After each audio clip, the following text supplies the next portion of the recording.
Olá, olá pessoal! Bom dia, boa tarde ou boa noite! Nesse vídeo vamos tratar da fisiologia do sistema digestório no que diz respeito às funções do estômago. Então, no primeiro momento, vamos revisar algumas das particularidades do estômago enquanto sua estrutura, ok? Então, o estômago é um órgão contínuo com o esôfago, né? Ele se conecta então com o esôfago pelo esfíncter do cárdia, que aberto libera o conteúdo do esôfago para dentro do estômago.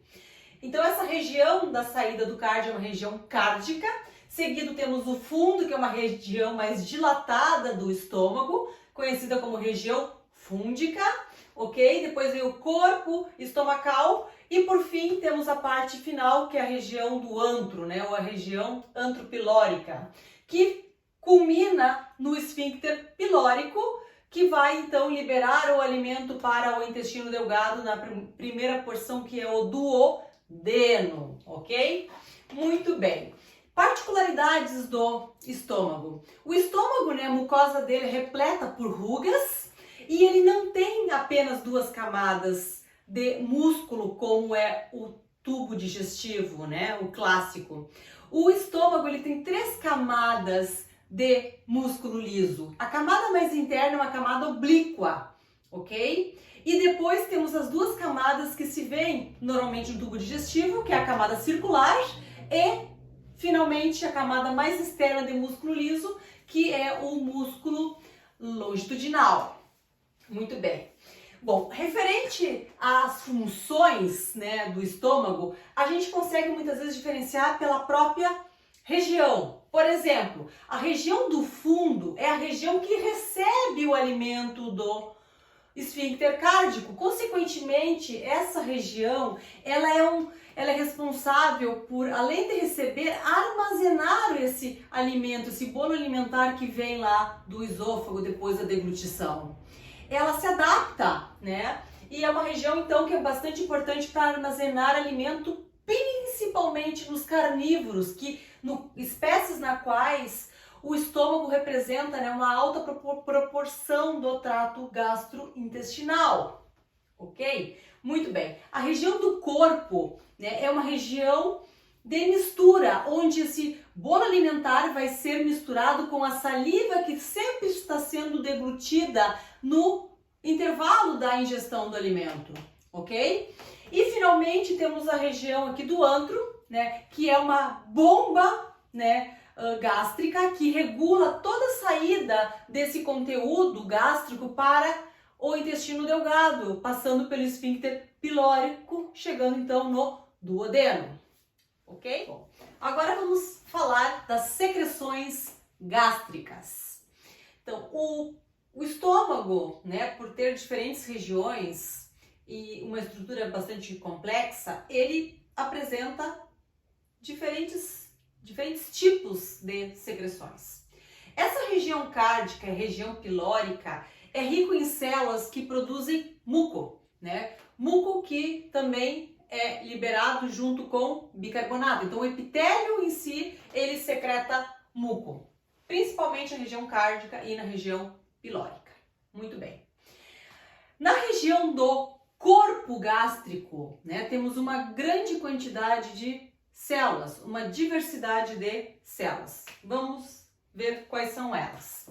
Temos as células conhecidas como oxínticas, também denominadas de células parietais. As células oxínticas ou parietais são células que produzem o principal componente do suco gástrico, que mais caracteriza o suco gástrico, que é o HCl, o ácido clorídrico. E é esse HCl que confere ao suco gástrico um pH em torno de 1 a 1,5. Então é um pH bastante ácido, né, que exerce inúmeras funções, ok? Entre elas, auxilia na detoxificação, morte de bactérias, proteção do organismo, tá? Que seria uma das funções gástricas também, né, de proteção. Além disso, ele exerce um papel na digestão também, por ter um efeito ativador de enzimas e um efeito físico na quebra das proteínas, ok? Muito bem. As células oxínticas e parietais produzem também o que se denomina de fator intrínseco gástrico ou fator intrínseco estomacal. O que faz esse fator intrínseco? Ele é produzido pelas células oxínticas e ele se liga à vitamina B12 que vem dos alimentos. E no caso dos ruminantes, né, se liga à vitamina B12 produzidas pelas bactérias ruminais. Então, esse fator intrínseco, ao ligar-se com a vitamina B12, ele leva, né, a vitamina B12 até o intestino delgado, onde a vitamina B12 é absorvida, né, absorvida na porção do íleo. Muito bem, então essas são as duas principais substâncias secretadas, né, pelas células oxínticas. Então vemos ácido clorídrico e fator intrínseco. Aqui existe outro tipo de células, né? Então lembre que isso aqui é as células oxínticas. Aqui existe outro tipo de células que são as células principais do estômago. As células principais do estômago produzem e secretam uma enzima denominada de pepsinogênio. Tá? Então secreta o pepsinogênio, que é uma enzima secretada como zimogênio, que é ativada pelo ácido clorídrico. Então, em presença de ácido clorídrico, o pepsinogênio se transforma em pepsina. O que faz a pepsina? A pepsina faz a quebra das proteínas aqui no estômago. E então inicia a digestão proteica. É no estômago que se inicia a digestão proteica no organismo, né? Então lembrem que essa quebra de proteína, ela é dada pelo efeito da pepsina. Porém, o próprio ácido clorídrico exerce um efeito físico, né, ajudando, auxiliando na digestão das proteínas, ok?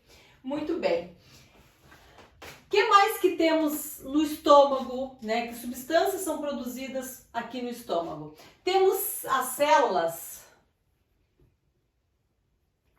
cromafins,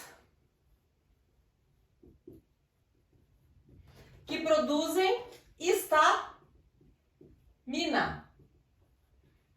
Essas células cromafins, elas produzem histamina que potencializa a produção de ácido clorídrico, como vamos ver no futuro, ok? Muito bem. O que faltou aqui, né? Comentamos as células produtoras de muco, né? Muco é bicarbonato, né? Células caliciformes ali que produzem esse muco que é secretado, né? Principalmente na região cárdica e na região pilórica, né, para levar uma proteção da mucosa gástrica, porque com esse pH tão ácido, né, haveria uma digestão das próprias células gástricas. Então, ao longo, né, do epitélio gástrico, existe a liberação desse muco que sai por canais, né, e se formam fóveas, né, de vários tipos de células para que essas secreções saiam em canais na mucosa e sejam liberadas no lúmen gástrico para que atuem a nível de lúmen. Além disso, né, temos nessa mucosa gástrica várias proteínas em formato de trevo que levam uma proteção da mucosa gástrica contra a digestão do ácido clorídrico. Bom, que outro tipo de células temos, pessoal, a nível de estômago? Aqui na região pilórica, né, temos um grupo de células denominadas de células G.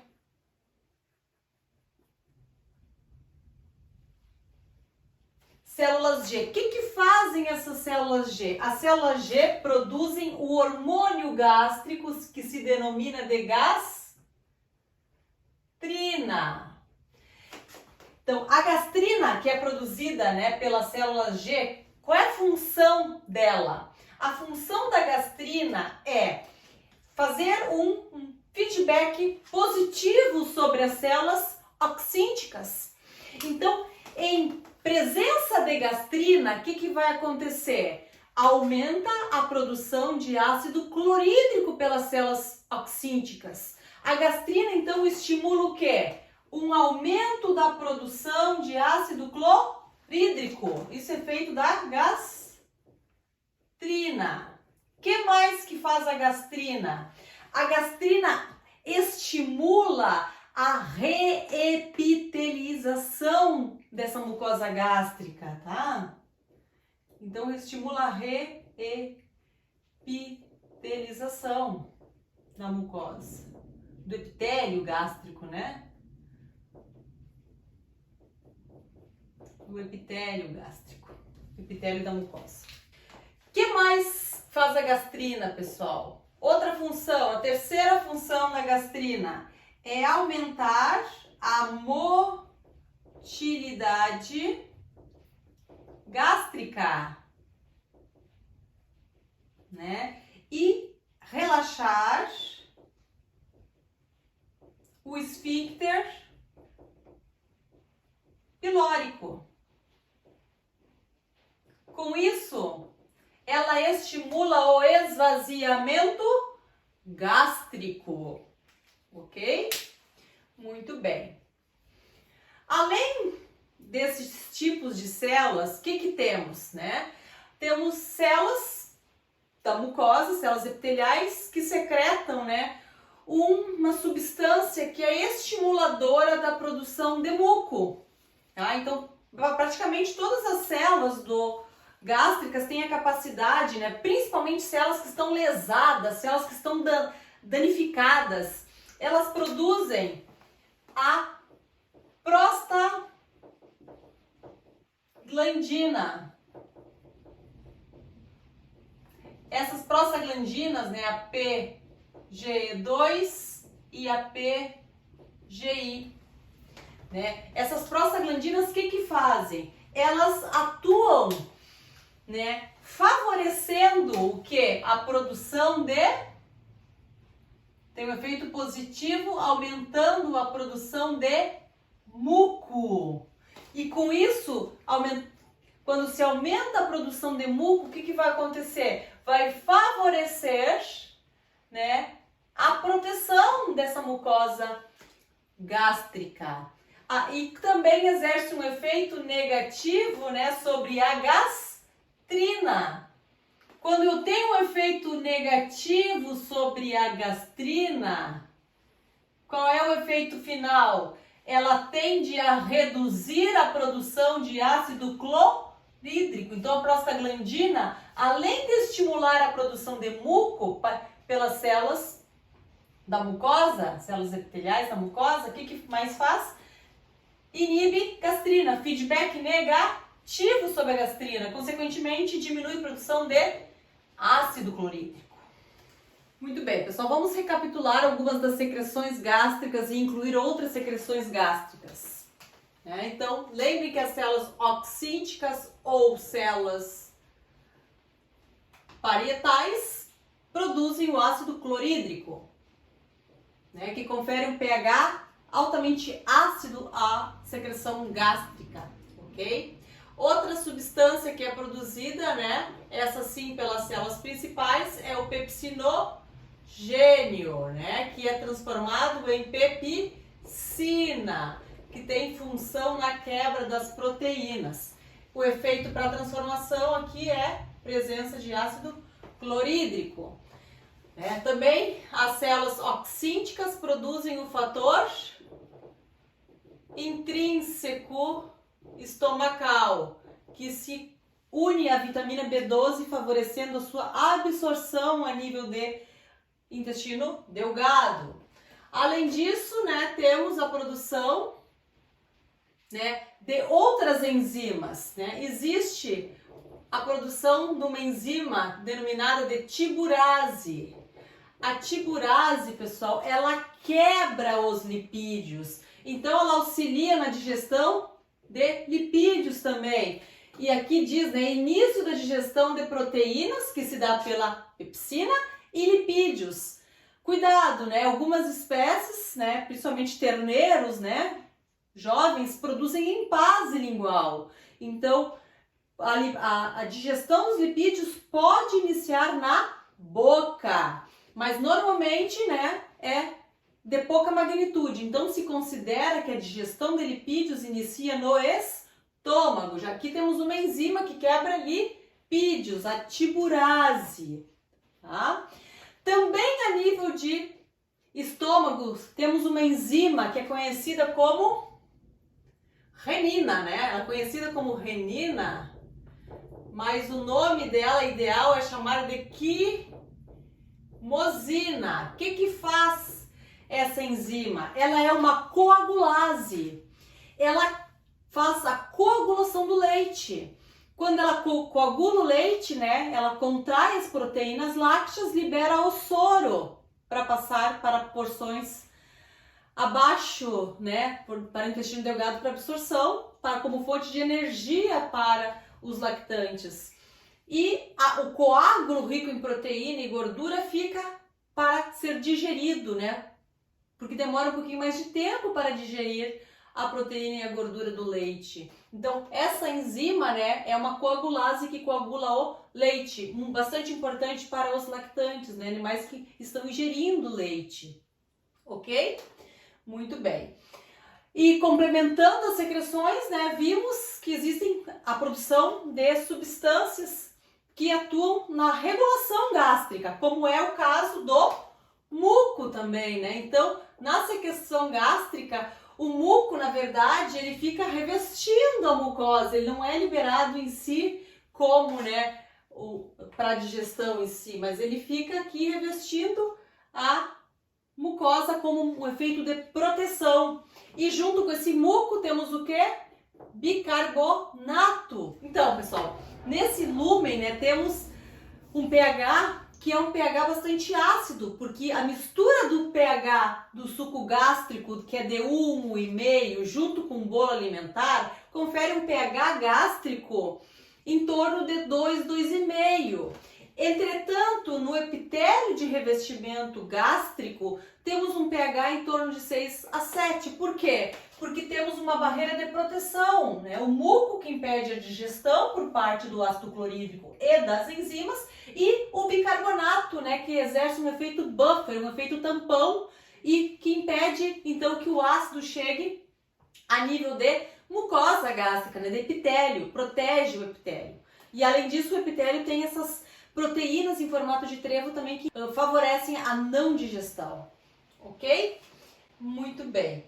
E disso nasce, né, o princípio da importância de preservar essa barreira de proteção do muco. Lembrem que o muco, a produção de muco é estimulado, né, por prostaglandinas. Então, as prostaglandinas que vão estimular essa produção de muco. Ou seja, as próprias células do epitélio produzem prostaglandinas. Quando elas começam a ser danificadas, lesionadas, elas próprias já começam a estimular a produção de mais muco, né, para proteger essa mucosa contra uma inflamação, contra uma gastrite, né, ou eventualmente uma úlcera, né, que passa a ser algo mais grave e que acomete uma alta porcentagem de animais, principalmente aqueles estressados, né, que recebem anti-inflamatórios, porque os anti-inflamatórios inibem as prostaglandinas e, consequentemente, a barreira de proteção gástrica. Muito bem.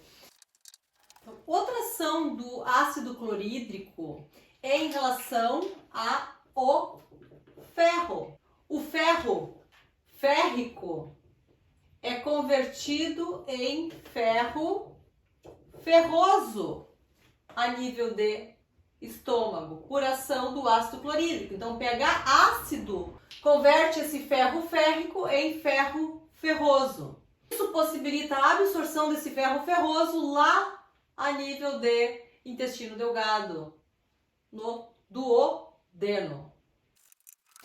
Falando agora sobre, voltando um pouquinho dessa retroalimentação, né? Vimos que a gastrina é produzida aqui pelas células G.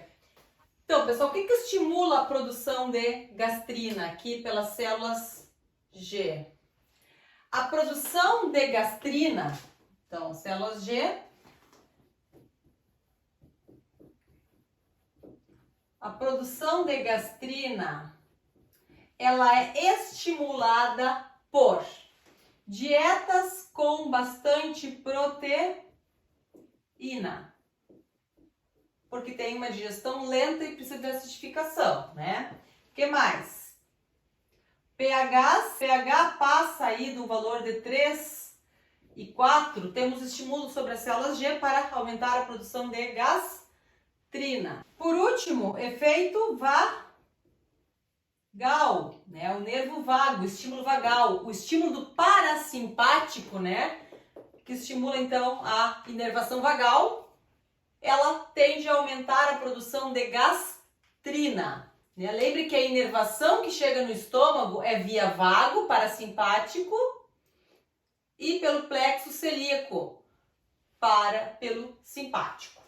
No caso do parasimpático, estimula, simpático inibe secreções gástricas. Então, o vago sempre vai estimular as secreções gástricas como um todo, ok?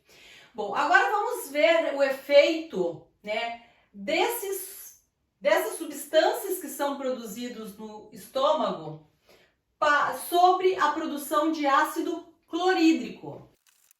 Então, pessoal, vimos que a nível de, principalmente de corpo gástrico, né, temos as células oxínticas, né, ou parietais, que são produtoras de ácido clorídrico. Então, vamos puxar uma célula aqui do epitélio, né, célula parietal, para a gente tentar entender como se dá esse estímulo para a produção do ácido clorídrico. Então, o ácido clorídrico ele é produzido aqui dentro da célula e ele é secretado, né, por uma bomba de próton, né? Secreta aqui dentro o HCl. Tá? Então, a questão é, essa célula oxíntica, o que estimula ela a produzir ácido clorídrico? Então, aqui temos diferentes receptores que atuam sobre a célula oxíntica. Vamos falar do primeiro deles, que já comentamos, que é o receptor de gastrina. Receptor de gastrina. Sempre que houver, então, ingestão de proteína, estímulo vagal, pH mais alto nessa região pilórica, as células G produzem e secretam gastrina e, né, vai levar a um estímulo da produção e secreção de ácido clorídrico, baixando o pH gástrico, porque aumenta a produção de HCl, ok? Então, é feedback positivo. Muito bem, o que mais? Aqui temos outro receptor que exerce efeito positivo, que é o receptor de acetilcolina. Então, sempre que houver liberação desse neurotransmissor, o que haverá? Estímulo positivo sobre a secreção do ácido clorídrico. A questão é, quem é que estimula essa liberação de acetilcolina? O próprio estimulação vagal. Lembrem, né, que o vago, né, é um sistema de 2 neurônios. O neurônio pós-ganglionar é um neurônio de tipo colinérgico também e que estimula então a liberação de acetilcolina. A acetilcolina, né, liberada pelo nervo vago, vai estimular a secreção de ácido clorídrico. Tá? Além disso, né, próprio sistema nervoso entérico, né, estimula essa liberação de acetilcolina, né? Lembre que o reflexo de estiramento que comentamos lá no vídeo da introdução, né, quando a víscera estira, existe um estímulo para liberar acetilcolina e aumentar a secreção de ácido clorídrico. Então, aqui temos outra substância que atua de uma forma não direta sobre o ácido clorídrico, porém sim, ela potencializa a ação da gastrina e potencializa a ação da acetilcolina. Qual é essa substância? É uma substância produzida, né, pelas células cromafins, né, que é a histamina. Então, sempre que existe produção de histamina, a histamina se liga ao seu receptor na célula oxíntica e esse estímulo potencializa a ação da gastrina e da acetilcolina, né? Porque aqui é um receptor H2 de histamina. Tanto é assim que se usa na rotina clínica veterinária e humana os bloqueadores de receptor H2 de histamina, né? A cimetidina, a ranitidina bloqueiam esse receptor com um objetivo de diminuir a produção de ácido clorídrico. Então, sempre que tu bloqueia o receptor de histamina, tu diminui essa potencialização sobre a gastrina e sobre a acetilcolina, tá? Mas lembre, a histamina per se, ela não aumenta a produção de ácido clorídrico, ela potencializa a ação das outras, gastrina e acetilcolina. Muito bem. Por último, temos o quê? Temos aqui o nosso fator de proteção gástrica, que é a prostaglandina. Então, aqui tem um receptor de prostaglandina que faz o quê? Inibe a produção de ácido clorídrico. Então, é feito que é feedback negativo sobre o ácido clorídrico, a prostaglandina. Porque a prostaglandina busca sempre proteção, aumentar a produção de muco, aumentar, né, a renovação da mucosa e, além disso, a prostaglandina aumenta a irrigação gástrica, né, com o intuito de proteger essa mucosa gástrica. Muito bem. Então, vimos, né, que existem diferentes, né, substâncias que controlam a secreção do suco gástrico, mas como é que se dá essa secreção realmente do suco gástrico? De onde é que vem os estímulos, né? Então, os estímulos para a secreção do suco gástrico são denominados, né, em 3 fases. Uma das fases se denomina de fase cefálica, que representa aproximadamente 45%. Tá? Já explico o que é. A outra fase é a fase gástrica, que representa outros 45%. Finalmente, temos a fase intestinal, que representa aí em torno de uns 5%. Então, vamos lá. O que é essa fase cefálica de estímulo das secreções gástricas? A fase cefálica é aquela, né, que está associada aos estímulos visuais, auditivos, de olfato, né? Saber, o animal perceber que vai comer, né? Assim como dá o efeito de Pavlov, né? Que o animal, quando escuta, né? Muitas vezes animais estabulados, né? Que sabem que vão receber ração, né? O barulho do trator, um animal que visualiza que vai ingerir ou que sente o cheiro da comida, ele já começa a salivar.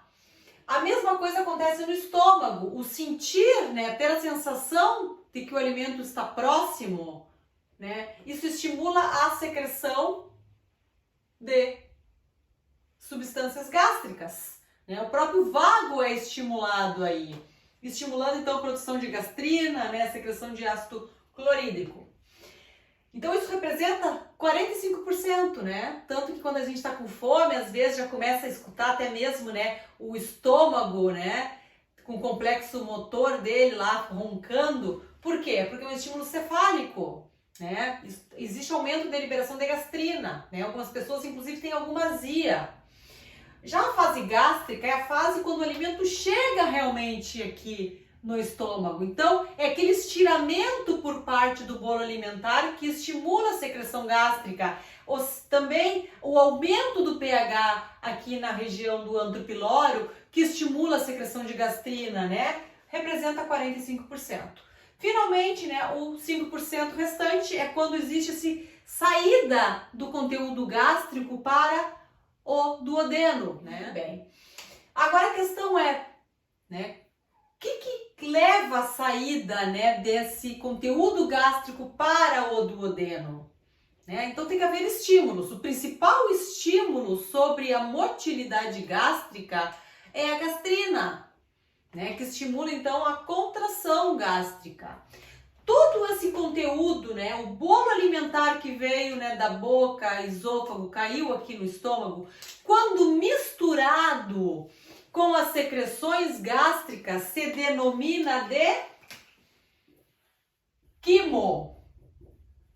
Então, o quimo é o que resulta da mistura do bolo alimentar, né, com saliva e com as secreções gástricas. É ele que vai passar pelo esfíncter pilórico para chegar no duodeno, ok? Então, como que se dá essa motilidade gástrica, pessoal?